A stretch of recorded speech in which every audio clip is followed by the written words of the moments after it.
Quiero aprender a escucharte. Quiero saber qué es amarte. De tu verdad yo saciarme.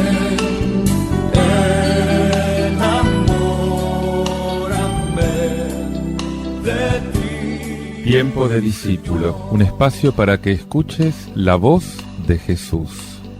Quiero aprender La voz de Jesús. que tu presencia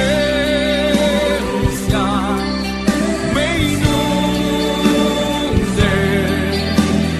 Haz de mí uno de nuevo. Cámbiame, renuévame.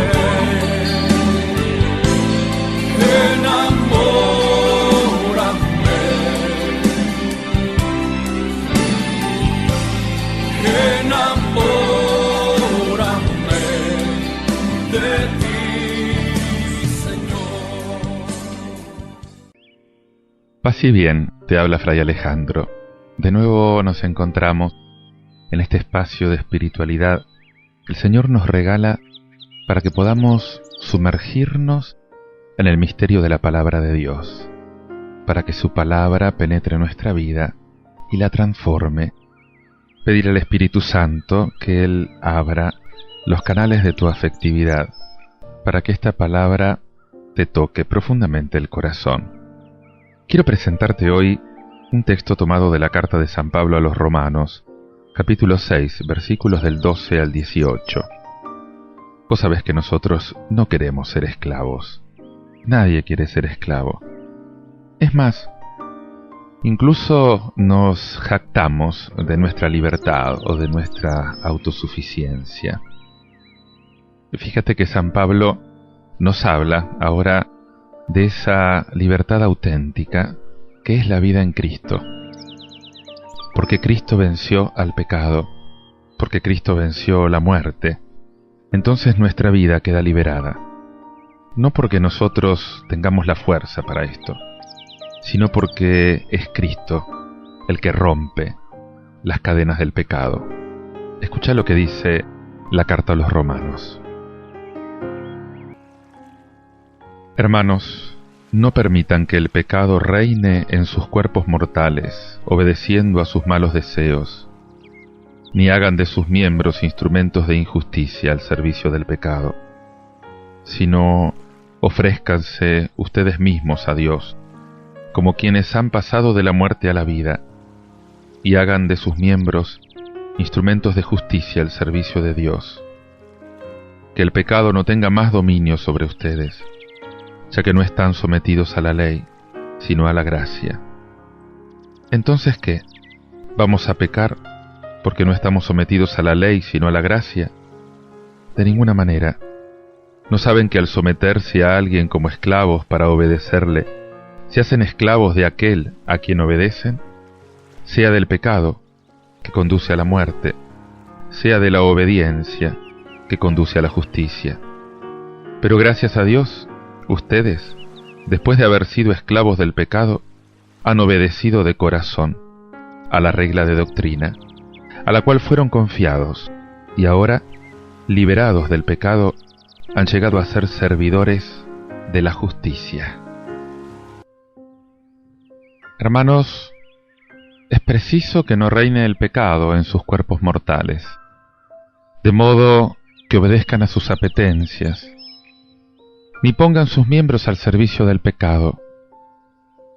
Habiendo sido por gracia justificado por Cristo, el creyente es un hombre nuevo que tiene que poner todo su ser al servicio de esta justicia, de esta salvación que Dios le dio gratis.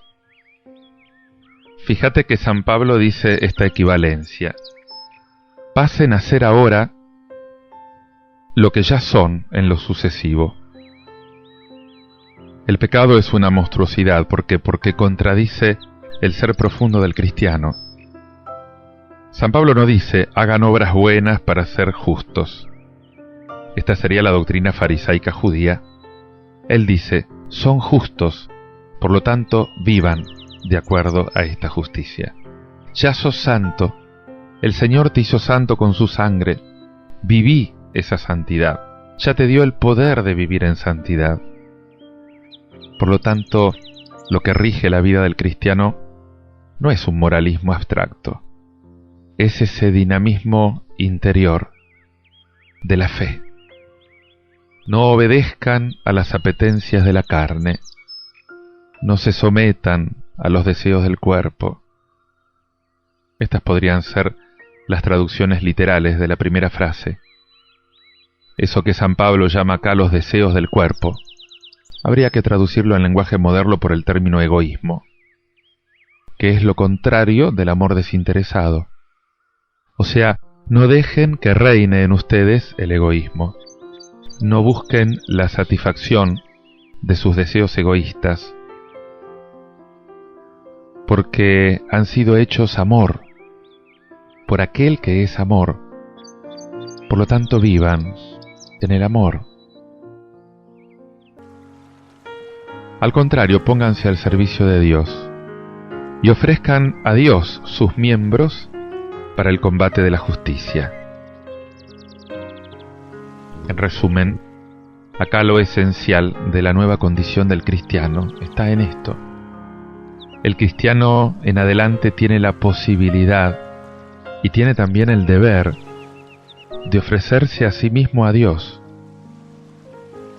El culto nuevo, la moral nueva en adelante, son lo mismo. Los exhorto, hermanos, a que ofrezcan su existencia como sacrificio vivo, santo, agradable a Dios. Este será su culto espiritual. Más adelante dice San Pablo en Romanos 12:1. Que mi vida de cada día te glorifique, Señor. Te ofrezco todo lo que voy a hacer, Señor. Jesús dijo, he aquí mi cuerpo, entregado por ustedes. Cristo se ofreció. Cada misa, cada Eucaristía, es el memorial, es la renovación de este ofrecimiento, para que podamos ofrecernos también nosotros con Él, por Él, en Él. Ofrezcan sus vidas, ofrezco mi trabajo, ofrezco mis responsabilidades, porque el pecado no dominará ya sobre ustedes, dice Pablo, porque no están sujetos a la ley, porque están sujetos a la gracia. Y San Pablo vuelve a presentar acá una oposición que nos repite frecuentemente. Mira, hay dos concepciones de la religión.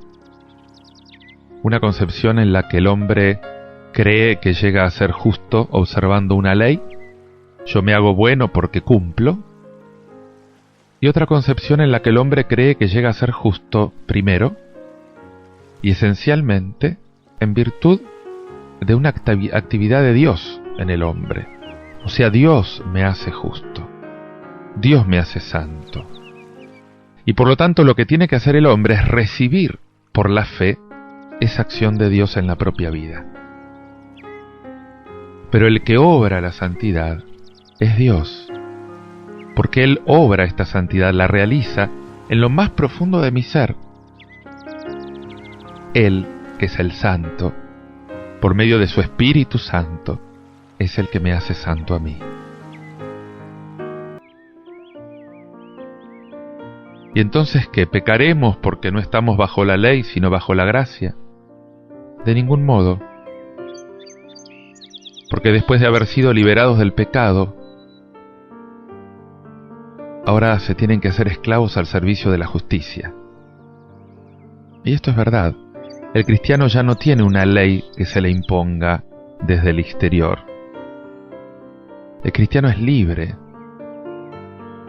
Pero justamente ahora es dócil a esa actividad íntima del Espíritu Santo que va trabajando en el interior y que te hace vivir según Dios. Por lo tanto, es verdad que la condición humana se encuentra en un dilema. O nos hacemos esclavos del pecado, o nos hacemos libremente esclavos de Dios. Mira que no hay otra opción. Y toda la vida cristiana consiste en esta elección. Someterse a Dios es la única verdadera libertad. El que ama se ajusta espontáneamente a la voluntad de aquel a quien ama. Por eso te pido, Señor, que me liberes del pecado. Te invito a que medites en todo esto escuchando este tema musical de Luis Campos, Coronado. Pedirle al Señor que Él sea tu corona. Comenzá a regocijarte ya desde hoy de esa corona que Él te dará, esa corona de triunfador que Él te dará al final de los tiempos.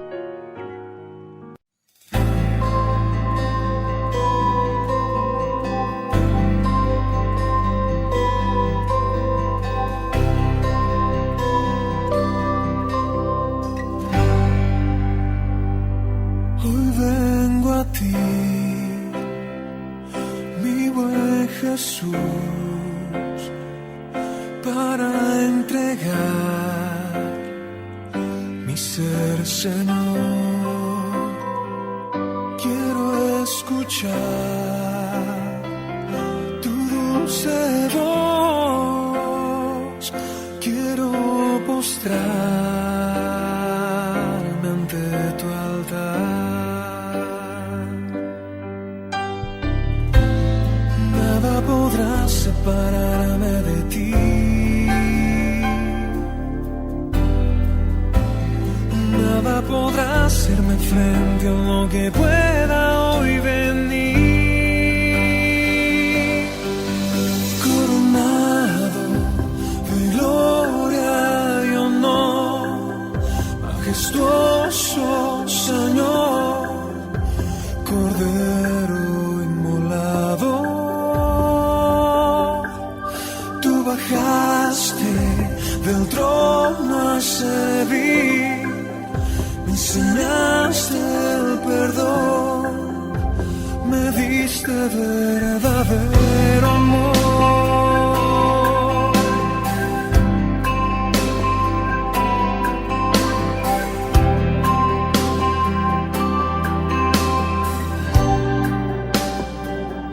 Hoy vengo a ti, mi buen Jesús, para entregar mi ser, Señor. Quiero escuchar tu dulce voz, quiero postrarme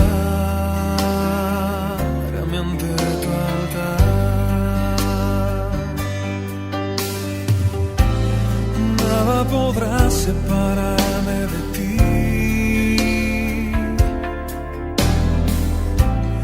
Nada podrá hacerme frente a lo que pueda hoy venir.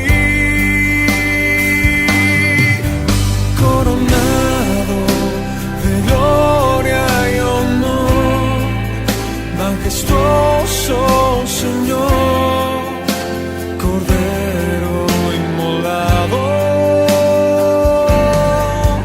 Tú bajaste del trono a servir, me enseñaste el perdón, me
¿Estás esperando la venida del Señor? ¿Pensás que mañana podría ser el fin del mundo y que Jesús venga a restaurar todo? Fíjate que, en general, no solemos tener muy presente que Jesucristo puede volver en cualquier momento. Y en esta falta de atención a su venida, puede hacernos caer en una vida espiritual tibia, en una vida espiritual descuidada. Siempre podemos dejar para mañana lo que podemos hacer hoy. San Lucas, en el capítulo 12, versículos 39 al 48 de su Evangelio, nos ofrece una parábola de Jesús.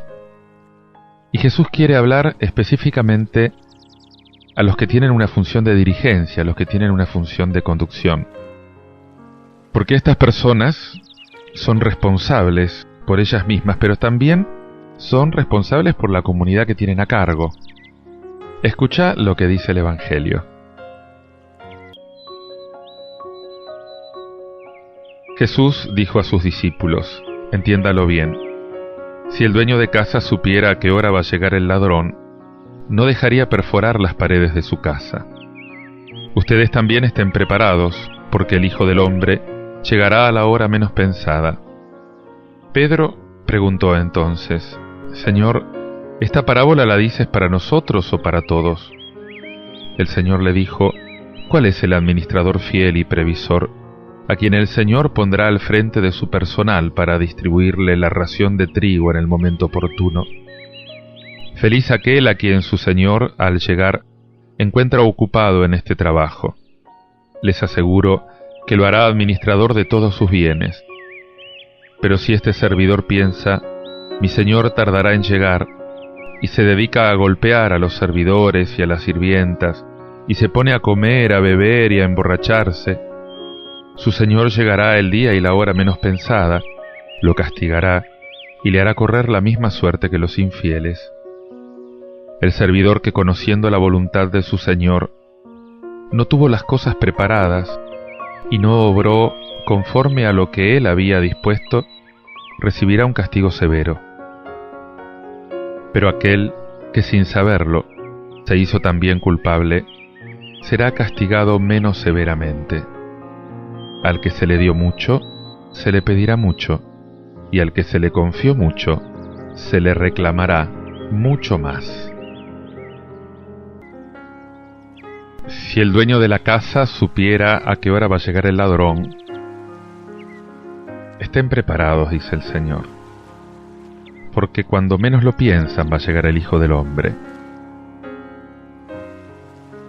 Para el creyente, la historia no es un volver a empezar perpetuo. La historia sigue una progresión. Hay como visitas de Dios. Hay intervenciones de Dios. En días, en horas, en momentos privilegiados. El Señor ha venido, pero el Señor también continúa viniendo y vendrá algún día para juzgar el mundo, para salvarlo. Es verdad que los primeros cristianos esperaron casi físicamente esta última venida del Señor, esto que llamamos la parusía de Jesús. La deseaban con mucho ardor, rezaban para adelantar esa venida, esa famosa oración, ven Señor Jesús, Maranatá, ven Señor. Querían que se apresure esta venida del Señor. Ya desde el Concilio Vaticano II, las nuevas plegarias eucarísticas nos hicieron volver a esa plegaria tan esencial. Esperamos tu venida gloriosa. Esperamos tu retorno. Ven, Señor Jesús. Pero ¿puede decirse que esas plegarias entraron efectivamente en nuestras vidas? Por otra parte, no tenemos que estar solamente a la espera de la última venida de Jesús, la de nuestra propia muerte, la del fin del mundo. Porque nunca vamos a poder repetir bastante que las venidas de Jesús son múltiples y no son ostentosas. Incluso podemos no verlas, podemos rechazarlas, Dice Juan 1:11, vino a los suyos y los suyos no lo recibieron. Y Jesús lloró sobre Jerusalén porque la ciudad no reconoció el tiempo en que fue visitada. Lucas 19:44. El Apocalipsis presenta a Jesús preparado para intervenir en la vida de las iglesias de Asia si no se convierten. Apocalipsis 2:3. Y cada discípulo es invitado a recibir una visita íntima, una visita personal de Jesús. He aquí que estoy a la puerta y llamo. Si alguno me oye y me abre, entraré en su casa y cenaremos juntos.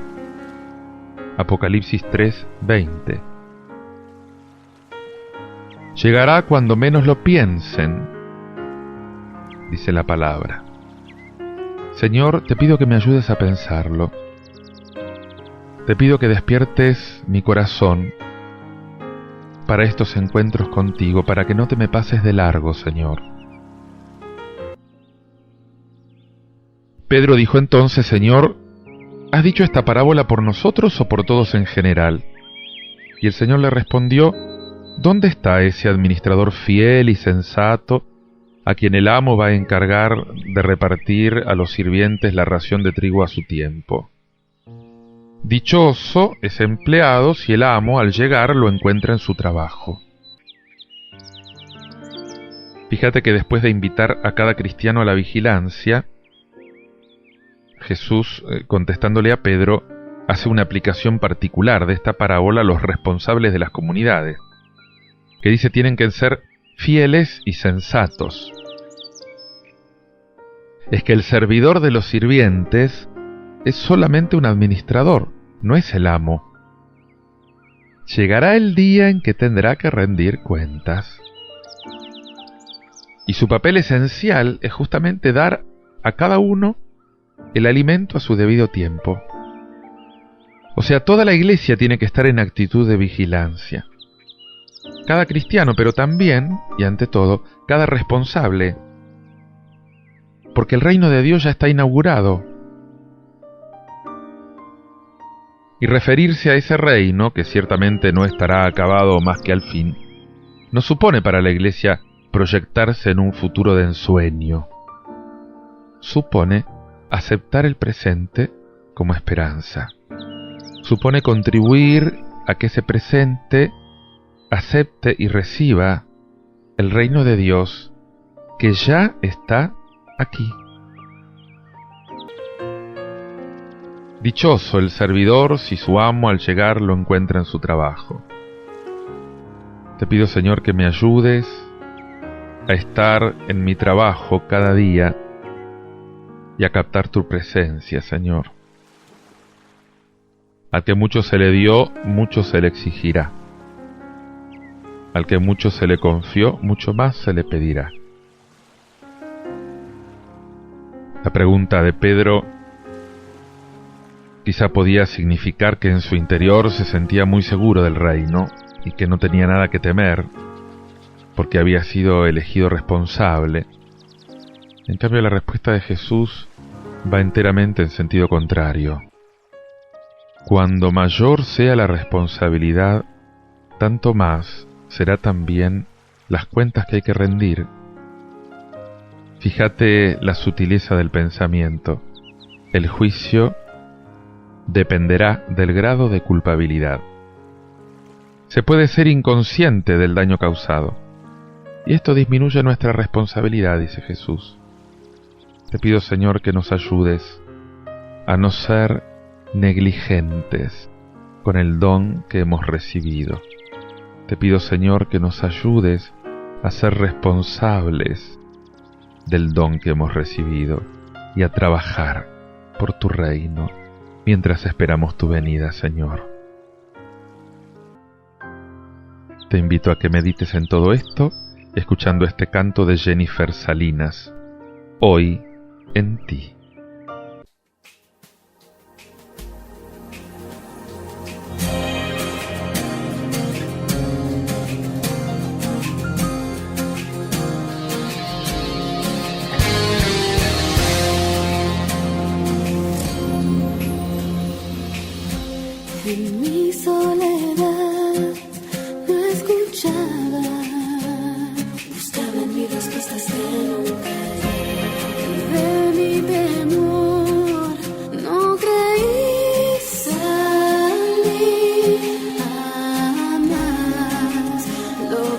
cada vez